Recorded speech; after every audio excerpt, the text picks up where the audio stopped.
Hello everybody. Today's topic is personality. We are going to discuss trait theories of Allport and Cattell.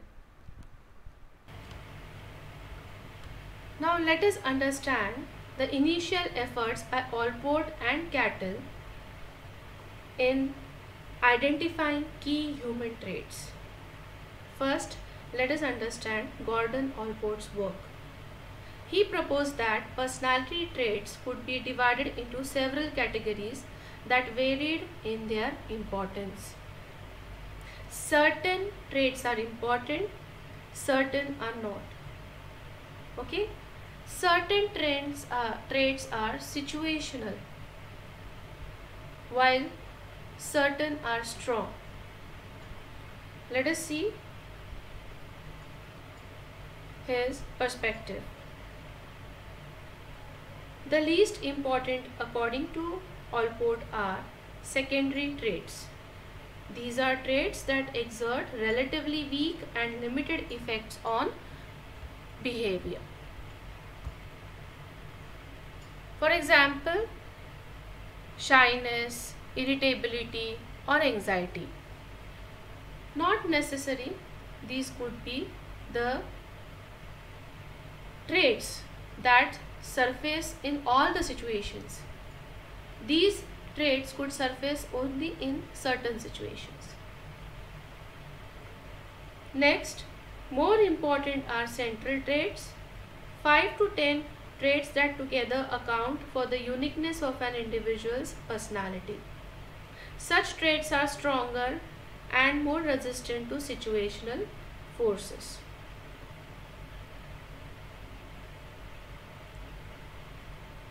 These are general characteristics that are present to some degree in almost everyone. For example, kindness, honesty or friendliness. Kindness, honesty or friendliness, don't you think these are certain virtues that have been taught to children and they have it, these virtues go along with them till the end of their life. And these ethics, values, morals are taught to every individual. Finally, Allport noted that a few people are dominated by a single all-important cardinal trait. It dominates one's personality and behavior. For example, there are some historical personalities which we can identify as having cardinal traits and they are known for their cardinal traits. For example, Napoleon's cardinal trait was ambition.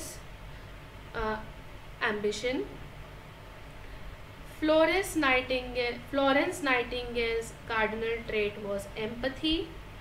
Alexander the Great's cardinal trait was lust for power and Don Juan's was just plain lust.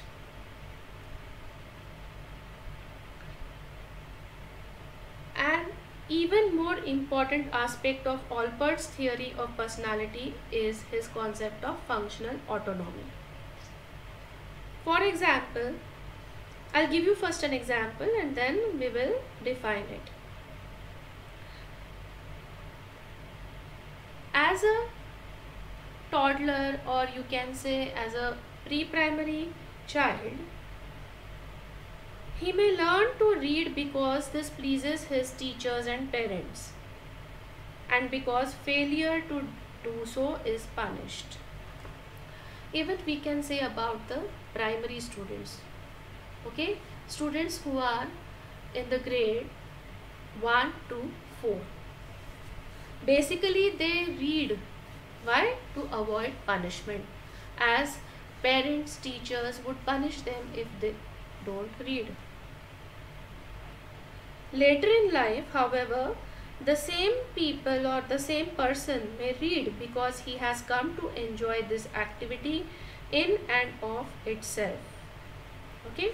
Now this person likes to read as he is grown up.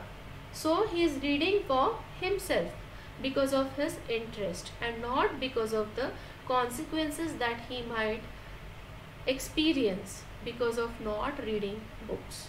That's the difference. That is called as functional autonomy. What we can explain this in concept is in the following way. It is the idea that patterns of behavior that are initially acquired under one set of circumstances and which satisfy one set of motives may later be performed for very different reasons. The same example that I told you a couple of minutes back, that a child may learn to read, a small child of primary grade may learn to read any kind of book because this pleases his teachers and parents, and because failure to do so is punished.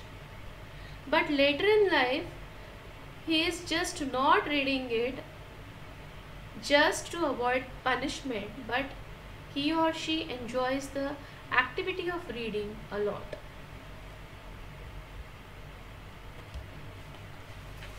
Next, I would like to discuss the trait theory that was proposed by Raymond Cattell. He and his colleagues focused on the task described earlier, identifying the basic dimensions of personality. Cattell used a very different approach. He conducted extensive research in which literally thousands of persons responded to measures designed to reflect individual differences on hundreds of traits. Now, what was this tool, or what kind of research did he do? He used a different approach. Now, what was that approach called as? It was a statistical technique known as factor analysis. This technique reveals patterns in the extent to which various traits are correlated. In this manner, it can help to identify important clusters of traits, groups of traits that seem to be closely linked to one another. As such clusters are identified, Cattell reasoned the number of key traits in human personality can be reduced until we are left with those that are truly central.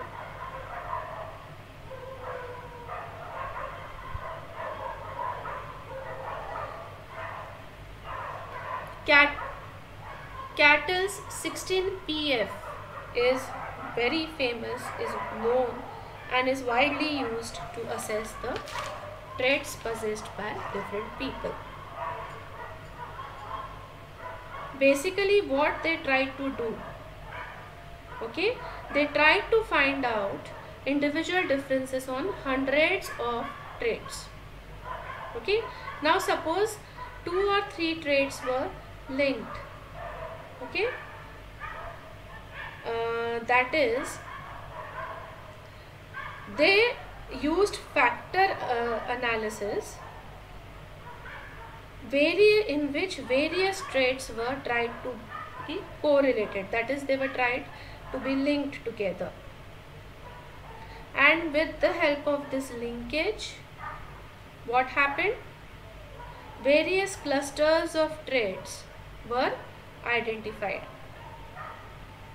Using this approach, Cattell and his associates identified 16 source traits that are linked together, and they can be termed as characteristic pattern of behavior of that particular person. Traits, basically. A few of the, I'll repeat this again. Cattell and his associate, using factor analysis, identified 16 source traits. Remember, 16 source traits.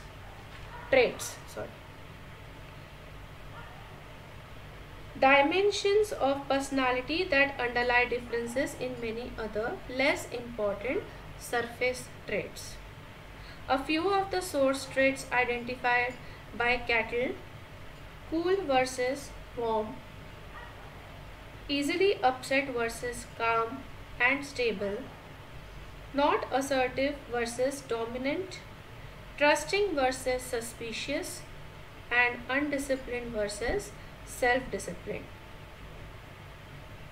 It is not yet clear whether Cattell's list is actually valid, but at least this list is considerably briefer than previous ones. I hope it's clear to you all.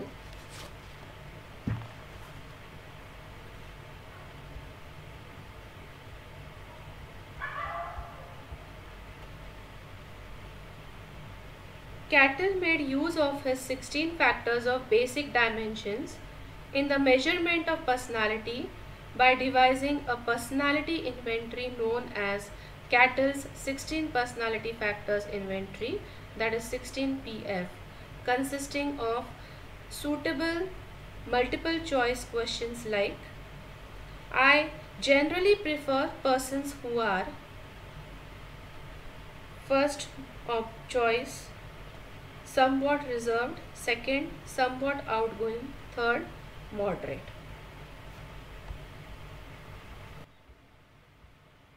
This was about the trait perspective of personality. Note down the references. Go through the books and links and collect more information about the topic personality as well as trait perspective of personality.